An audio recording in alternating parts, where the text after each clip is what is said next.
Bismillahirrahmanirrahim. Assalamualaikum warahmatullahi wabarakatuh. Alhamdulillahi rabbil alamin. Allahumma salli ala Muhammadin. Subhanaka la ilma lana illa ma 'allamtana innaka antal alimul hakim. La haula wa la quwata illa billahil aliyyil azim. Yang sama kita hormati dan kita muliakan ketua dan segenap pengurus Masjid Al-Muhajirin, bapak-bapak, ibu-ibu, alim ulama, cerdik pandai, tokoh-tokoh agama, tokoh masyarakat, dan tokoh adat. Yang jelas kecil si rama-rama, besar si jalar-jalar, kecil tak disebut nama, besar tak dipanggil gelar. Mudah-mudahan seluruh kita yang berhadir di rumah Allah ini dimuliakan oleh Allah Subhanahu wa ta'ala. Itulah yang dijanjikan Allah di dalam sebuah hadis kudusi. Inna buyuti fil ardi al masajid wa inna zuwari fiha umaruha. Sesungguhnya kata Allah, rumahku di muka bumi itu adalah masjid. Orang yang datang ke masjid, hadir di masjid, duduk di dalam masjid, mereka itu kata Allah tamu-tamuku. Rasul menyuruh kita memuliakan tamu. Man kana yu'minu billah wal yaumil akhir falyukrim dhaifahu. Siapa yang mengaku beriman kepada Allah dan hari kemudian, hendaklah ia memuliakan tamu. Saat ini Bapak Ibu diberi kehormatan oleh Allah menjadi tamu Allah. Tentu Allah lah yang memuliakan para tetamunya. Kata Rasul, berkumpul masyarakat satu negeri, satu negara, ingin menghinakan orang yang dimuliakan Allah, tidak akan kunjung terhina. Sebaliknya, berkumpul masyarakat satu negeri atau satu negara, ingin memuliakan orang yang dihinakan Allah, tidak akan kunjung mulia. Maka kalau nak mencari sebuah kemuliaan hidup, carilah yang datang dari sisi Allah. Salah satunya, muliakan saja apa-apa yang dimuliakan Allah. Nanti Allah memuliakan kita. Salah satunya hadir dalam majelis seperti ini. Rumah Allah. Kebiasaan saya Bapak Ibu yang mungkin mulai membosankan juga, tapi tetap saya sampaikan, yaitu sebelum memasuki ceramah inti, tetap menyampaikan keutamaan solat subuh berjamaah. Karena subuh memang berbeda dengan yang lain. Rasul membandingkannya dengan solat isya, padahal solat isya 4 rakaat. Beliau mengatakan, man ma'atin, ikut kalian solat isya berjamaah, kata Rasul, faka'anna maqoma nisfal lail, pahalanya seakan-akan solat separuh malam. Wa man shalla subha fi jama'atin, tapi kalau ikut kalian solat subuh berjamaah, faka'anna ma shalla laila kullahu, pahalanya seakan-akan solat sepanjang malam. Isya cuman 4 rakaat separuh malam. Subuh cuma 2 rakaat sepanjang malam. Itu menunjukkan betapa utamanya solat subuh. Man sholla subha fahuwa zimatillah. Ikut kita solat subuh, hidup hari itu dalam jaminan Allah. Jaminan ini menyebabkan seorang merasa tenang. Awak usahakan dijamin yang lebih besar, dijamin RT. Bahagia awak. Apa kok tenang-tenang saja tinggal di komplek ini? Awak lah adona menjamin Pak Ustaz. Siapa Pak? Tu RT itu. Dijamin RT saja awak bahagia, apalagi Allah yang menjamin. Kalau ingin hidup dijamin oleh Allah, apapun jaminan itu, ikut subuh berjamaah. Man shalla subha fahuwa zimatillah. Ikut kita solat subuh berjamaah, insya Allah besok di akhirat akan dimasukkan ke dalam surga. Sebab di akhirat itu tempat tidak banyak loh Bapak Ibu. 2 sajanya. 1 surga, 1 neraka. Saya tidak mau 1 surga, 2 satu neraka, dua surga. Enggak dong, Pak. Satu yang surga, dua neraka. Nah, itu baru cocok, Bapak. Ini tidak ada hubungan dengan yang lain. Kecuali Bapak menghubung-hubungkannya, itu hak Bapak lah. Satu surga, satu neraka. Dua cuman. Jadi mau tak mau, suka tak suka, terpaksa atau rela, awak harus milih surga. Salah satunya tetap subuh. Man sholla bardaini dakhalal jannah. Ikut awak solat berdingin-dingin, kan agak bersejuk berdingin-dingin awak. Apalagi kalau sempat demam. Hari hujan pula. Dibayar oleh Allah. Dakhalal jannah, akan dimasukkan ke dalam surga. Yang keempat, solat subuh ini menghilangkan sifat kemunafikan dari hati kita. Di dalam Al-Quran ini kan 3 golongan manusia. Beriman, munafik, kafir. Jadi orang beriman ini dekat kepada sifat munafik. Dan orang munafik dekat ke sifat kekafiran. Begitu tangganya tuh, Pak. Kalau sempat orang beriman ini mulai dia munafik, maka munafik ini besok akan berubah menjadi kafir. Salah satu ciri orang munafik itu malas melakukan solat isya dan solat subuh. Jadi kalau malas-malas awak rajin-rajinkan. Salah satu merajinkannya, jago tidur baca doa dulu. Jangan ingat masalah.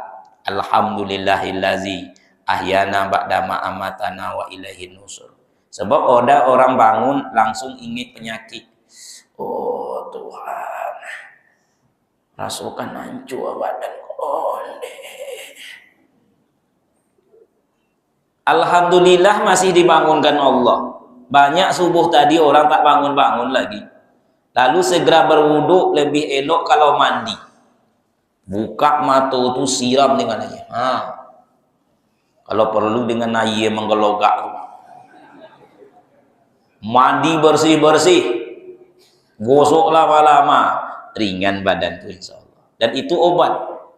Makanya orang tua-tua dahulu, tua-tua umurnya Pak, panjang-panjang dan sehat-sehat. Memang mati itu urusan Allah. Kewajiban awak sehat sampai tua kalau bisa. Jangan begitu pensiun pula kesehatan awak sakit terus. Sehat, soal mati di tangan Allah. Salah satunya mandi sebelum subuh. Dingin Pak Ustadz. Ya kalau wangi nak mandi namanya doa. Laisa solata asqala 'alal munafiqina minal fajri wal isya'i. Tidak ada solat yang lebih berat yang dirasa oleh orang munafik kecuali 2 solat. Pertama solat subuh, kedua solat isya. Jadi 2 solat ini ukuran kemunafikan seseorang atau tidak. Yang terakhir bukan berarti selesai ceramah, tidak apa-apa Ibu. Man sholla subuha, ikut subuh berjamaah. Tsumma qa'ada, duduk dia sejenak. Soal bagaimana duduk terserah Bapak Ibu. Boleh mengunjur, boleh berputar, terserahlah Bapak Ibu. Boleh menyandar, boleh menyampiang. Yazkurullah, dia tidak tidur. Ini Pak. Mengingat Allah. Salah satu mengingat Allah yaitu hatinya mengingat Allah. Antara lain duduk dengan khusyuk mendengarkan ceramah. Ngantuk-ngantuk sedikit boleh Pak. Saya bisa nyebut tidak ngantuk ini karena posisi sedang bercakap. Kalau posisi sedang diam menyandar, ngantuk ya mboknya Pak. Tidak bohong Pak. Secara pribadi saya paling mudah tidur. Kini pun bisa mbok tidur kan Pak. Saya tidak mau sujud dengan memejamkan mata. Karena pernah terjadi saya pejamkan mata, bukoruh ambo senang sujud rupanya Pak. Sehingga salam kanan salam kiri, ambo mulai ragu ikut 1 rakaat atau 2 rakaat. Maka saya batalkan sholat itu pura-pura ambil wudhu. Padahal menghilangkan malu sebenarnya Bapak Ibu. Paling mudah saya tidur. Bawa Honda saya pernah tidur Pak, bawa mimpi-mimpi Pak. Sampai saya tidak tahu kemana sebenarnya ke ya Allah. Rupanya ambo poi wirid rupanya Bapak Ibu. Begitulah mudahnya tidur. Sedang berjalan pun ambo bisa tidur. Tapi mau tidur buka kan saudara. Jadi kalau ada acara besar, banyak kata sambutan, saya senang hati saya. Karena saya bisa tidur gitu. Bismika Allahumma. Bantailah toroi kata sambutan. Karena dibangunkan oleh penitia acara. Pak Ustadz, giliran Ustadz. Oh iya, jadi mudah tidur. Nah, jadi ya Bapak Ibu, yazkurullah, mengingat Allah. Ngantuk sedikit boleh. Hatta tatslu'a samsu, sampai terbitnya matahari 6 lewat 26 menit. Summa sholla rakaataini, kemudian dia sholat 2 rakaat. Kanat lahu hajatin wal umrotin tamah. Dipastikan Rasul kita mengantongi pahala sebesar pahala orang menunaikan ibadah haji dan umroh, sempurna. Kaum muslimin, kita masuk kajian kita. Ramadan adalah bulan tarbiyah. Salah satu nama dari bulan Ramadan itu Sahrut Tabiyah, bulan pendidikan, bulan pengajaran. Yang mendidik dan mengajar seorang mukmin selama sebulan, yang bisa dipraktekkannya 11 bulan yang akan datang. Apa pendidikan yang diberikan itu? Sangat banyak, baik jasmani atau rohani. Jasmani, kita diajarkan untuk tidak membatalkan puasa.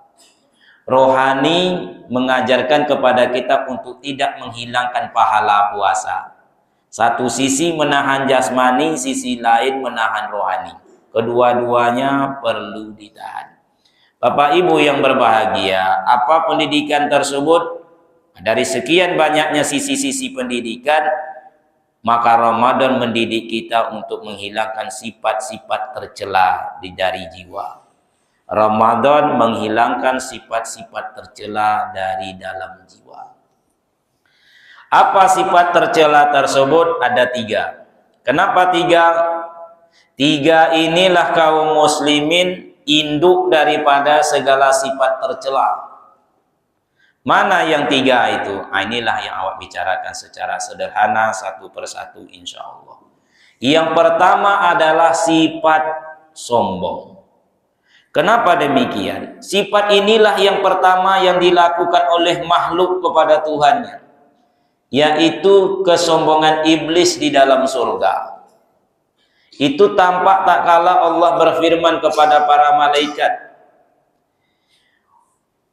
wa iz qulna lil malaikati isjudu li adama fasajadu illa iblis aba wastakbar wa kana minal kafirin. Dan ingatlah tak kala kata Allah berfirman kepada para malaikat, wahai para malaikat, sujudlah engkau kepada Adam, bukan menyembah, menghormati, memuliakan. Jadi dulu salah satu cara memuliakan orang lain dengan bersujud di depannya. Seperti sujudnya ayah dan ibu Nabi Yusuf di kaki Yusuf. Seperti bersujudnya saudara-saudara Yusuf di kaki Yusuf. Bukan menyembah Yusuf waktu itu menjadi raja. Cuman sekedar memuliakan, menghormati. Sekarang menghormati orang dengan bersujud, sejak datangnya Islam yang dibawa Rasul, tidak boleh lagi. Jadi sehormat-hormatnya anak kepada orang tua, tidak boleh sujud. Istri kepada suami, tidak boleh sujud. Bahkan kata Rasul, seandainya seseorang boleh sujud kepada orang lain, saya suruhlah para istri itu sujud di kaki suami. Jadi Bu yang berbahagia, seandainya boleh Bu, maka setiap hari ibu harus sujud setiap suami pulang. Lah datang bang, sujud. Hati-hati di jalan, sujud. Tapi ternyata karena tak boleh, sudah dilarang oleh Rasulullah. Dulu disuruh sujud. Maka para malaikat itu fasajadu, mereka sujud. Semuanya sujud. Illa iblis. Kecuali iblis. Tegak pinggangnya. Aba wastakbar. Dia sombong. Wa kana minal kafirin. Masuklah ia dalam barisan orang yang ingkar. Maka tak kala iblis itu sombong, langsung diusir dari dalam surga. Kata Allah, keluar kau dari dalam surga ini. Padahal menurut riwayat, iblis ini luar biasa ketaatannya. Dia merupakan salah satu golongan jin yang punya prestasi ibadah yang hebat, yang dulu bernama Azazil, diangkat oleh Allah ke dalam surga selevel dengan para malaikat. Makanya perintah itu kepada para malaikat masuk untuk iblis. Kenapa? Levelnya sudah sama, Pak. Bahkan dia merupakan salah satu pakar, Pak, daripada para malaikat itu kalau nak menaklukkan golongan jin. Masuklah Azazil ini. Cuman sifat satu inilah sombong. Keluar, kata Allah. Maka kalau di dalam surga saja ada makhluk sombong diusir, bagaimana kalau ada makhluk sombong di dalam surga? Tidak akan diundang ke dalam. Makanya Rasul mengatakan, la yadkhulul jannah, tidak akan masuk surga. Siapa mereka? Man kana fi qalbihi misqala zarratin min kibrin. Orang yang ada terselip di hatinya sifat sombong, walaupun itu sebesar debu. Yang menengoknya harus pakai kaca mikroskop dulu. Ada sombongnya, tidak masuk surga. Kaum muslimin, cuman masalahnya apa itu sombong. Tidak bisa pula cepat-cepat awak memponis orang sombong.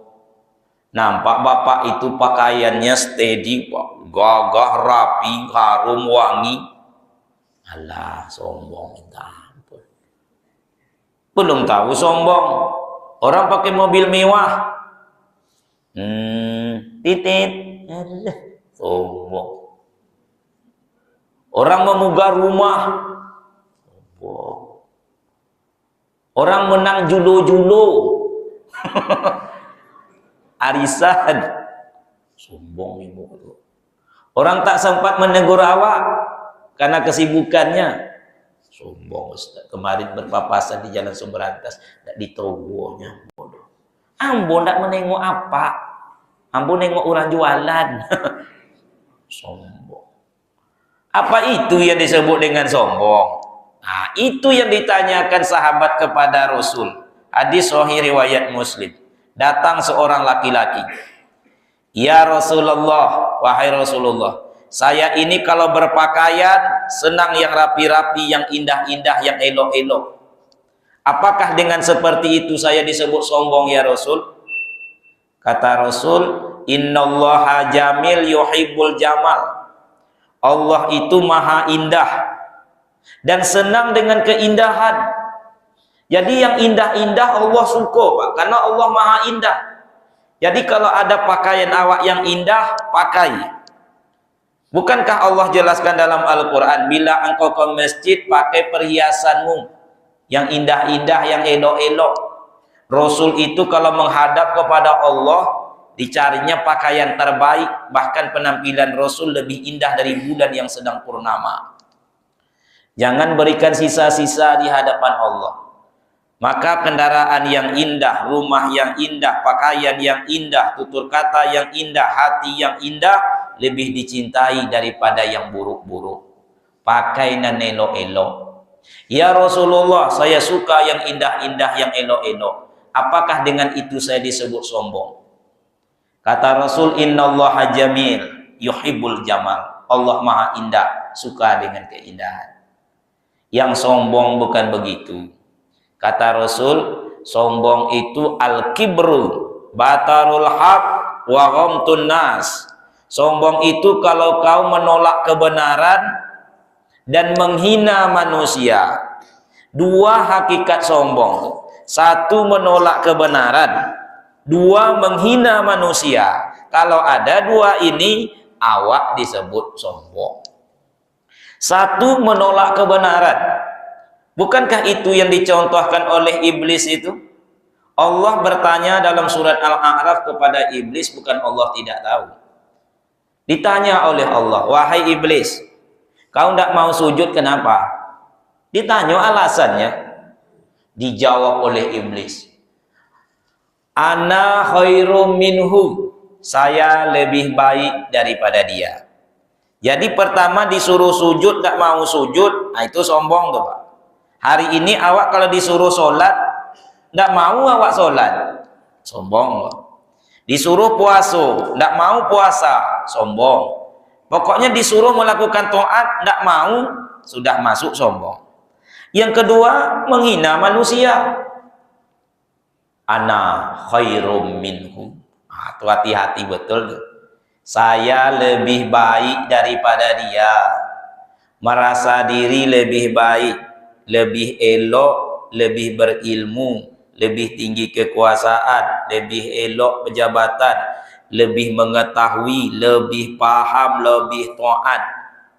Taat boleh. Kalau merasa diri lebih taat, itu yang salah. Kaya boleh, merasa diri lebih kaya, itu yang salah. Soleh boleh, merasa diri lebih soleh, salah. Tahu boleh, merasa diri lebih tahu, salah. Jadi merasa diri lebih ini masalahnya Pak. Kaum muslimin yang berbahagia, kalau ada dua ini, itulah yang disebut dengan sombong. Kalau kita buka lembaran Al-Quran, banyaklah contoh-contoh orang sombong itu. Antara lain ada orang merasa dirinya lebih benar, lebih mulia, satu dengan jabatannya. Memang menduduki jabatan kok lomak Pak. Karena nengok ke bawah itu lebih enak dari nengok ke atas. Nunjuk-nunjuk itu kan lama. Oh, nanti angkat itu ya, angkat sana, angkat sana. Yang merasanya tukang angkeknya Pak. Kalau awak menunjuk ke lomak.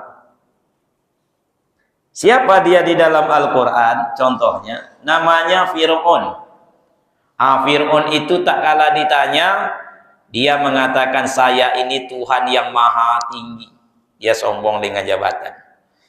Hari ini cobalah tengok, Allah hinakan langsung Fir'aun. Jadi sifat sombong ini dibayar kontan di dunia azabnya. Sombong, kena langsung. Contoh Fir'aun, langsung turun Pak. Pasti dibayar kontan, ditenggelamkan Allah di Laut Merah. Hari ini jangankan meniru gaya hidup si Fir'aun, memberi nama anak Fir'aun tidak akan ada oleh Pak. Agama lain pun tak akan memakai nama Fir'aun, carilah Pak. Bahkan agama lain itu ada nama-nama anaknya itu nama-nama nabi dibuatnya. Umpamanya dibuatnya nama anaknya itu David, itu nama nabi itu Daud bahasa bawahnya. Moses, Musa bahasa bawahnya. Abraham, Ibrahim bahasa bawahnya. Samuel, Ismail bahasa bawahnya. Nama nabi itu Pak. Tapi carilah Fir'aun mulai itu Pak. Walaupun pakai Pratama, Fir'aun Pratama, tidak akan jumpa. Ada orang sombong dengan harta, namanya Korun. Hari ini pun nama Korun tidak akan dipakai. Usahakan gaya hidup, namanya pun dilupakan orang. Cuman Korun ini bahasa awaknya karun. Saking kayanya dapat harta karun. Sebenarnya Korun mendapat harta karun, memburu harta karun. Harta terpendam wak sebut harta karun. Harta si Korun tuh Pak. Korun orang kaya raya, tapi sombong dengan kekayaannya. Allah tenggelamkan Korun tersebut. Tidak ada nama Korun, carilah. Kirun ada pelawak di Jawa Timur. Harun nama nabi. Kalau Korun tak ada, atau Karun tak ada. Kalau Ucok banyak Pak. Ujang berserak. Upi terpijak-pijak di pasar saking banyaknya. Saking banyak. Butet demikian juga. Apalagi Udin. Kalau Udin mendunia betul tuh Pak. Namanya Udin sedunia. Udin yang pertama sekali itu namanya Awaludin. Kalau Udin yang terakhir itu namanya Akhirudin. Kalau sukunya berjalan-jalan itu Jalaludin. Diam saja di kamar, Kamarudin. Sukunya mono dua orang, Hairudin. Agak pamalu orangnya Kamaludin. lamo di WC sambil merokok, itu namanya Tahirudin. Korun tetap tidak ada. Bapak Ibu yang berbahagia, ada ukuran kemuliaan. Sombong. Ada orang sombong yang ketiga dalam Al-Quran, namanya Haman Samiri. Ini dia tidak orang kaya, tapi pejabat tinggi, menteri-menteri daripada Firaun. Haman. Kalau Samiri itu tokoh. Oh, pintarnya minta ampun nih Pak. Sebab ada orang pintar dengan jabatan, ada orang sombong dengan jabatan, ada orang sombong dengan kekayaan, ada orang sombong dengan pengetahuan. Yang paling buruk itu orang sombong dengan pengetahuan. Karena dia orang tahu. Siapa dia? Contohnya Samiri. Samiri itu baru 40 hari ditinggalkan Musa, dia sudah membuat ajaran baru, aliran sesat. 40 hari baru. Dari menyembah Allah dibuatnya menyembah anak sapi. Sampai hari ini ada pengikutnya. Dia orang Yahudi, Pak. Pintarnya minta ampun. Dibuatnya patung seperti anak sapi dan bisa berbicara. Bisa bercakap atas bantuan jin atau setan. Itu pintarnya. Samiri namanya. Orang Yahudi. Orang Yahudi ini paling banyak di negara Amerika Serikat. Amerika itu banyak orang pintar-pintar, orang Yahudi. Makanya untuk mengenang Pak Ciknya itu dikenallah Amerika negeri Paman Sam. Pernah dengar Pak? Negeri Paman Sam. Diambil dari kata Samiri. Begitu analisa Muhammad Isa Daud dalam buku Segitiga Bermudanya tersebut. Nah, sekarang disebut dengan Paman Sam. Pintar, Pak. Dari menyembah Allah dibuatnya menyembah anak sapi. Nah, berkeliling orang tua. Hullallallah hillallah. Hullallallah hillallah. La hullallallah hillallah. Untuk itu Pak Ustaz, kiro-kiro. Saya sendiri tak menyaksikan. Kaum muslimin yang berbahagia, itu contoh-contoh orang yang sombong dalam Al-Quran. Lagian apa sebenarnya yang harus disombong? Siapa awak, bagaimana awak, siapa jadi apa? Sebenarnya awak ini samanya Pak. Apa yang akan disombongkan? Lewat seseorang di depan mu'arif, muhallab, kepala tentara pasukan Islam. Gagah. Kata mu'arif, ya muhallab, jangan kau berjalan seperti itu. Wala tamshi fil ardi marohan, jangan kau berjalan di muka bumi ini dengan sombong. Orang sombong kalau diingatkan biasanya melawan. Iblis itu kan begitu, diingatkan melawan. Jadi kalau ada awak melawan terhadap sebuah kebenaran, ada bibit kesombongan. Apapun termasuk saya. Saya Bapak Ibu berikan nasihat, Pak Ustadz, kalau Ustadz besok ceramah matu jangan godang bona. Umpamanya kok Pak, besok ambo ketek kan, itu patuh. Ambo tambah godang kan, melawan namanya. Muhalab ini tak kalah diingatkan melawannya. Kata mu'arif ini ulama, jangan kau jalan seperti itu. Allah tidak suka. Oh, naik tensinya. Kau tahu tidak siapa aku? Kan sering kalimat itu keluar Pak. Tak tentunya siapa awak baru punya. Tahu tidak siapa aku? Oh, dijawab oleh kata muhalab, aku ini adalah pimpinan tertinggi dalam pasukan Islam ini. Dijawab oleh mu'arif, saya tahu siapa Tuhan. Tuhan itu diciptakan dari air yang hina. Betul tuh Pak. Afala yanzuril insanu mimma khuliqa mimma indafiq yakhruju min baini sulbi wa taraib. Tidak tahu manusia itu. Dari keluar dari tempat yang hina, masuk dari tempat yang hina, keluar dari tempat yang hina. Betul enggak Pak? Tidak terlampau dua kaji-kaji bona secara mendalam, tentu pahamlah Bapak itu. Saya tahu siapa Tuhan, kata mu'arif kepada mu'alaf. Tuhan itu berjalan-jalan membawa kotoran. Adapun ada orang duduk di samping awak bercerita seperti ini, karena awak sibuk membersihkan. Wa ituang dari ujung kepala sampai ujung kaki penuh dengan tai. Kepala ko ada tai namanya ketombe. Coba ibu 6 bulan ko jangan disampo-sampo. Tumbuh cendawan kukuran di atasnya kok, Pak. Turun ke bawah, nih tai mata. Dibuat Allah tuh, Pak. Turun ke sini, tai hidung. Nggak ada nggak tai. Lari ke telinga, tai talingo. Masuk ke mulut, tai gigi. 32 batang gigi itu ke 32-nya mengeluarkan tai. Kalau tidak percaya jangan digosok-gosok gigi 6 bulan, Pak. Insya Allah 6 bulan akan datang mentiga tidak boleh lapon. Kulit awak ni tai juga, Pak, daki namanya. Di kuku tangan, di kuku kaki ada namanya tai kuku, warnanya hitam. Kalau perut tidak usah ditanya lagi. Itulahnya kumpulan tai itu. Jangankan dia yang sebenarnya, aromanya pun bubar orang dibuatnya, Pak. Penuh dengan tai. WC berjalan. Saya tahu siapa Tuhan, kata Mu'arif kepada Mu'alaf. Tuhan itu kalau sudah meninggal dunia, tak lebih daripada sepotong bangkai. Usahkan orang lain, istri yang tidur sebantal pun tidak akan mau tidur bersama Tuhan. Percayalah itu. Anak yang selama ini dijulang, disayang-sayang, didukung, dicium-cium, kalau sudah meninggal, tidak ledo, Pak. Usahakan lagi yang lain, jabatan segala macam, nama awak pun tak disebut orang.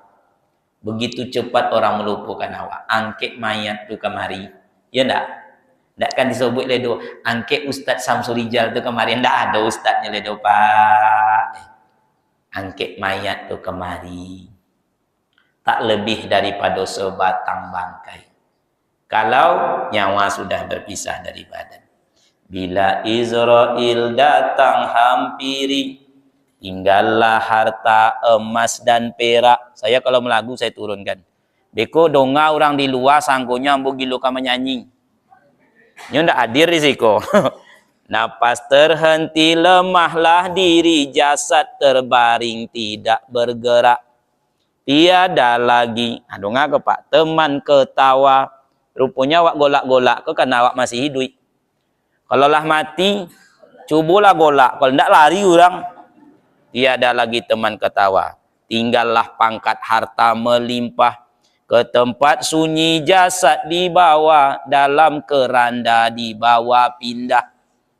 Liang lahat muat seorang, gelapnya wahai tidak terperi. Selesai tanah ditimbun orang, tinggallah badan seorang diri.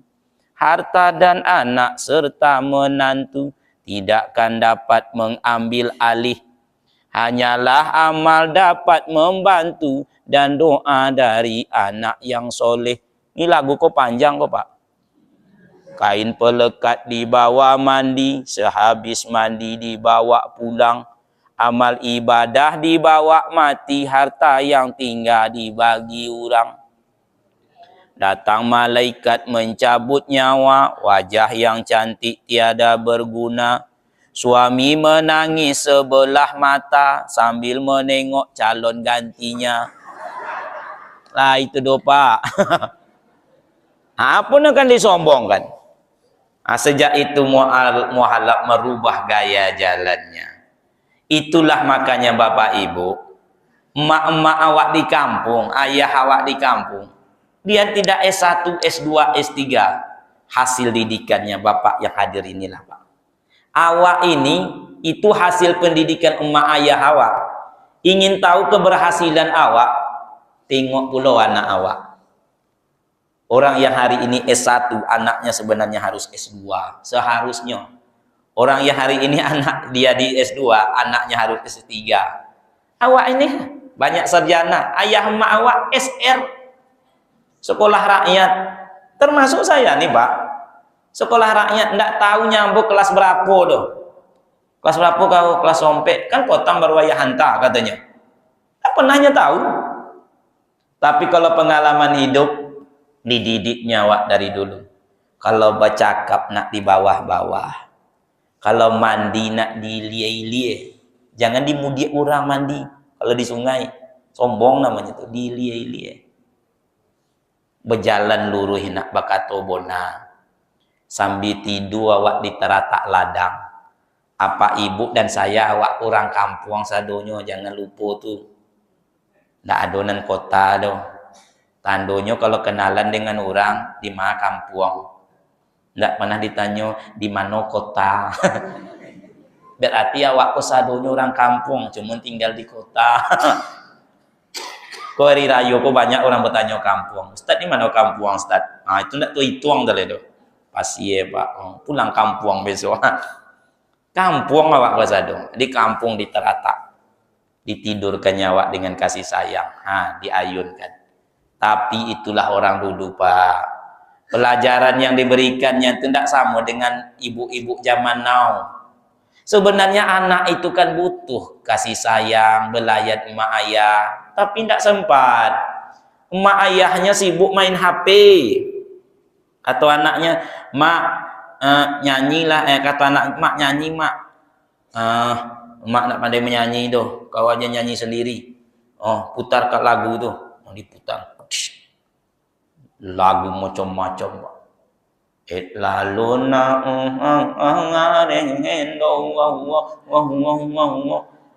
anak mereka akhirnya besok jadi remaja putri, dia berindu-rindu wajahnya keluar. Kok hasil dari lagu dan dalam ayunan putarnya lagu Mr. Bombastic, alam fantastik. Makanya anak-anak ini kok goyang. Emak awak di kampung ndak diayunkan pakai ayunan kain Bila diri ingin dikenang, semailah benih di tengah sawah.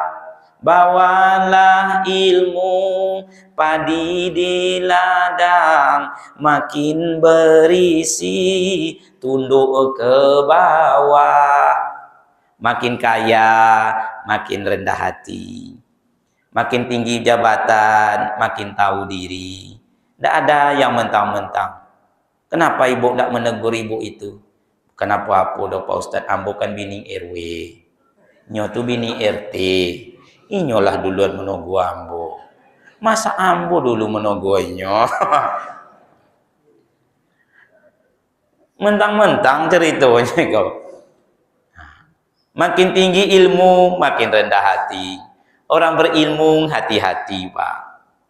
Kalau ada orang berilmu, baru dia berilmu, itu biasanya sombong. Sama dengan orang masuk karate Pak. Baru belajar semalam, segadonyo di karate. Nampak daun, iya. Padahal daun tidak ada salah. Pak. Kucing melintih, gurunya tidak pernah membuat bentuk itu. Level orang berilmu yang kedua, dia merasa rendah hati. Level yang ketiga, dia merasa tidak tahu apa-apa. Jadi kalau ada orang baru setahun, 2 tahun jurus, lalu dia belagak, sombong tuh Pak, baru tahu. Tidak mentang-mentang. Kaum muslimin, jauhi sifat mengaku pandai. Pandai boleh mengaku tadi, kembali kepada atas. Angkuh dan sombong menepuk dada. Ingat petuah penyu di pantai, telur beratus namun tak bangga. Coba tengok penyu, langkahnya tak terdengar. Betul lu ndak cie itu Pak. Di dalam film flora fauna dipasang orang lah CCTV itu, video itu di dekat sarang ekornya tuh beratus keluar. Sekali betul ditimbunnya, ditampakkannya satu supaya orang kalau mencarinya tahu. Orang kalau mendapat penyu telur itu ratusan.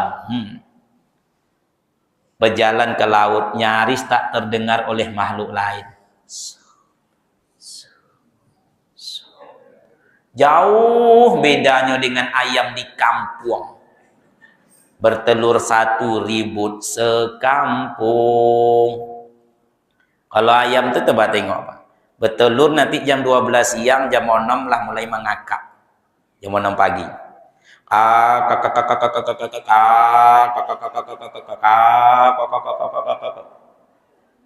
Si induk mengejar omak, si omak terlari-lari, anak berpuncar menciap-ciap. Pokoknya kandang seperti nak meledak.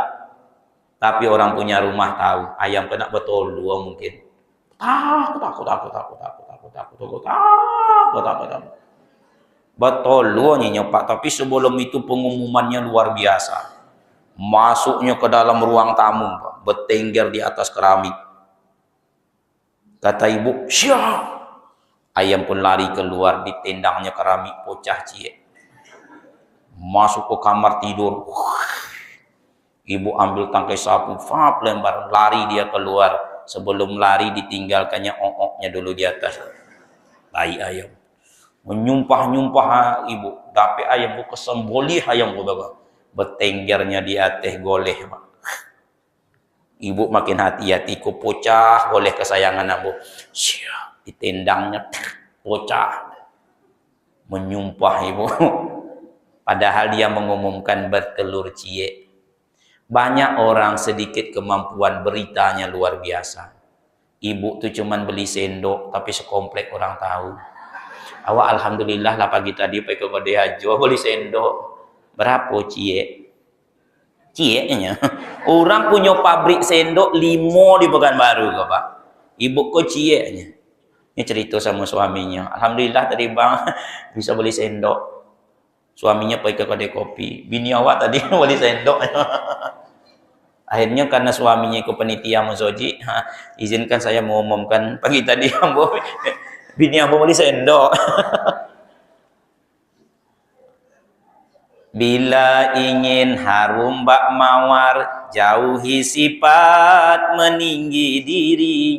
Bisa ular, tidak akan tawar, walau menyuruh batang berduri. Memangnya hilang kehormatan RW dengan menegur RT?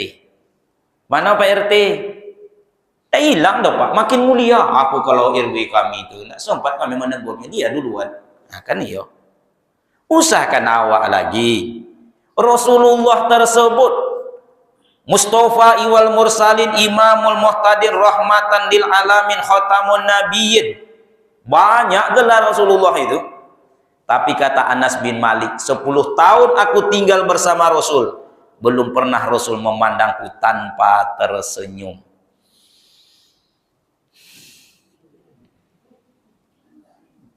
Sepuluh tahun tuh Pak.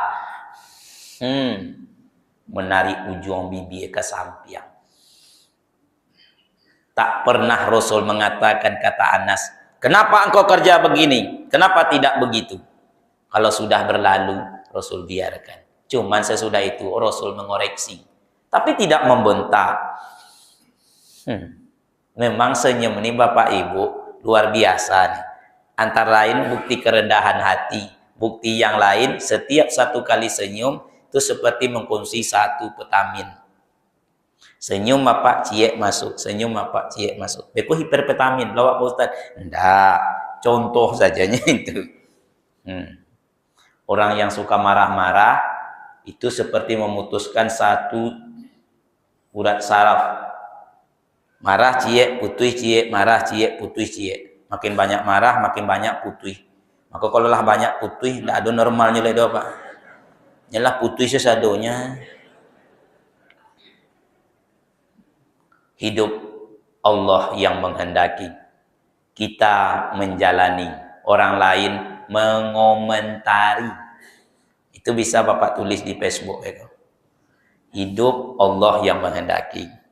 Kita menjalani, orang lain mengomentari. Kan iya Pak. Nah, ada Facebook saya itu. Makanya Bapak Ibu berkawanlah dengan aku. Ada nasihat hikmah-hikmah tertulis di situ. Tapi tidak ada niat menyinggung orang. Semuanya sudah tertakar, tidak mungkin tertukar. Nah, itu yang bulan dulu tuh. Betul enggak, Pak? Awak kok serba salah.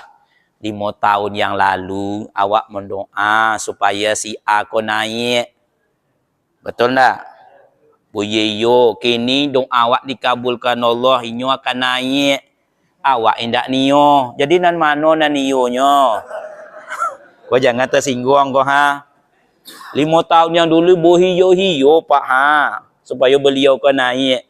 Ini nak dinaikkan Allah, awak ndak niyo. Memang tak selesai urusan kau dengan begitu jik-jok ya kan. Tak selesai dah Pak. Memang perlu iko. Tapi tunggulah dulu. Makanya ulama mengatakan pemimpin itu adalah gambaran masyarakatnya. Itu jangan lupa. Apapun yang pemimpin itulah gambaran awak kini. Mohon maaf Bapak Ibu. Awak sibuk menyalahkan dewan. Nama menunjuknya awak. Ia pakai piti. Nama nerima piti awak. Iya. Tidak bisa ada Bapak Ibu. Kok ke situ pula ceramah awak. Hah? 1 menit lagi. Nah, jadi Bapak Ibu yang berbahagia, mudah-mudahan Allah menghindarkan kita dari penyakit ini, yaitu sifat sombong. Lawan dari sifat sombong tersebut adalah tawadu atau rendah hati. Makin kita merendah, insya Allah makin ditinggikan Allah. Sehingga ada kata mutiara, merendahlah Anda, sehingga tidak ada mampu lagi yang merendahkan Anda.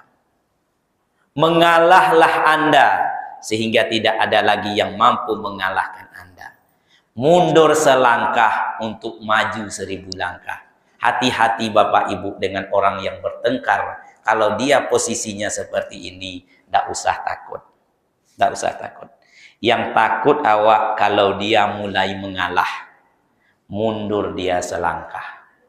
Nah, kau bahaya kau Pak. Kalau masih giko, ini buat tongkal ya Pak. Tinjunya tidak akan kuat tuh.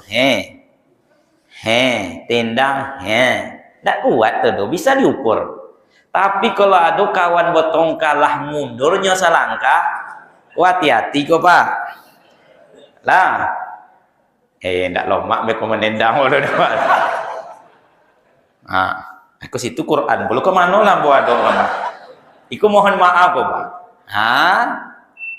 Ayo, ambo sebenarnya menunggu iku Bapak Ibu. Sudah berbahaya. Kalau mundur tangan sudah berbahaya. Nah, Bapak Ibu yang berbahagia, mudah-mudahan Ramadan sebagai bulan tarbiyah ini mendidik kita untuk bersikap rendah hati, jauh dari kesombongan insya Allah. Lebih dan kurang mohon maaf. Subhanaka Allahumma wa bihamdika asyhadu an la ilaha illa anta astaghfiruka wa atubu ilaik. Assalamualaikum warahmatullahi wabarakatuh.